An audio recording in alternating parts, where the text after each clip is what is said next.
Last year that a class trip turned to tragedy when 15-year-old Jeremiah Perry drowned in Ontario's Algonquin Park. Thursday, we learned one of the teachers on that trip has now been charged with criminal negligence causing death. This has raised a lot of questions about who is held responsible in the wake of a tragedy such as this one. Our legal expert here on Your Morning, Tanya Walker, is joining us this morning with some answers to questions a lot of organizations, I imagine, are asking themselves now. First of all, what constitutes criminal negligence? Criminal negligence is comprised of two parts. The first is the action, or in this case, the inaction, and the second part is having the knowledge. So if the teacher knew or should have known that Jeremiah did not pass the swim test, then he shouldn't have put him in a position where he was in the water. What is the potential sentence? Life imprisonment, because unfortunately it's negligence causing someone's death. Death of a child. Yes. How do they decide? How do police decide who to put the charge towards? In this situation, the police did extensive research. They interviewed over 100 people.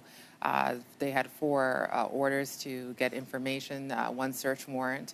So with that due diligence, they probably thought, okay, well, this teacher is the one that spearheaded this trip, knew about it, and really shouldn't have put Jeremiah in that position.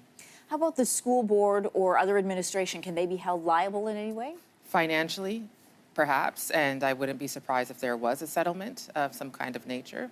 But in terms of finding the entire school board criminally responsible and imprisoning the entire board, I just can't see that happening. This was such a tragedy. There were students and a family member who were also present when this all happened. The TDSB has since put in place various safety measures. Some of those include a second swim test, as we understand one was given prior to Jeremiah heading into the water. So a second swim test is required at the trip site. The student, parents, and principal have to be made aware of the results of that test.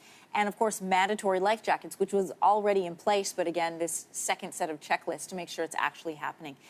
Do you think this incident will be a marker for other field trips, not just in Ontario, but right across the country? Yes, it's important that if students are going on a field trip where there are bodies of water, that the teachers ensure that they don't enter the water if they're not likely to tread water. And also parents need to know of the risks that are in place if they send their child on such a trip. We are going to continue to watch how this story unfolds. Tanya, good to have you here with us this morning. Thank you for having me.